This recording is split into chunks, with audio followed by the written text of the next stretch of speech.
According to a Brookings Institution study, we spent nearly $8 trillion of today's dollars on nukes in the last half of the 20th century, more than we spent on Medicare, education, social services, disaster relief, scientific research, environmental protection, food safety, highways, cops, prosecutors, judges, and prisons combined. Now we have a stockpile of aged and hard-to-upkeep nuclear weapons sitting around deteriorating. We have been shoveling money into the stockpile life extension program trying to keep these nukes on life support.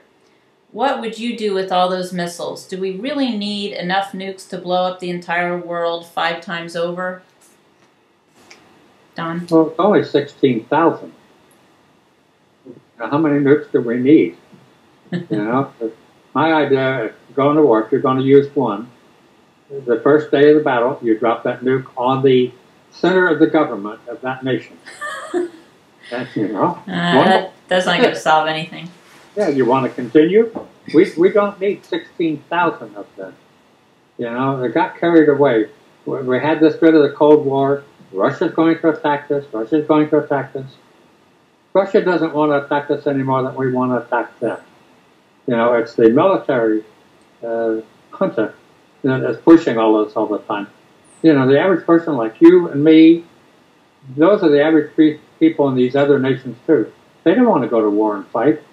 All we want to have is a happy home life, a job, some food, and live a decent life. And it's time we put the money in the world to the upkeeping of the people, the medical care, the schooling. We've seen what we can do, in America to live. Okay. We live in a higher level standard than any other nation in the world. Well, much. That may not last forever. Santa, this nuclear arsenal.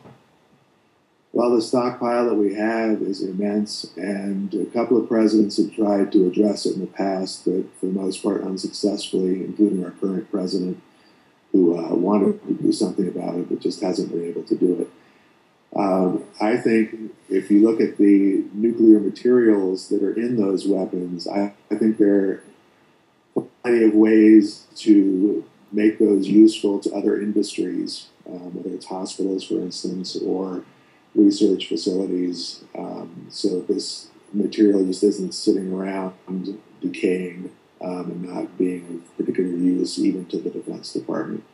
I think it's sort of overkill to maintain those kinds of weapons. I'm more for what Admiral James Stavridis, who's the NATO Supreme Allied Commander, is advocating. That's open global security, where countries actually talk about what their needs are and what they would like to do and how they can accommodate and work in groups to help protect the world, and that would include the United States, of course. Imagine that, talking instead of war. What a concept. What a concept.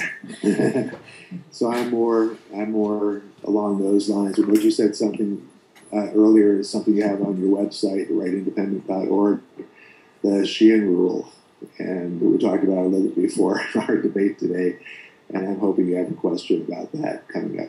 I don't have a question about that, but maybe we can, we're going to have some closing statements, so bring it up during that. Okay.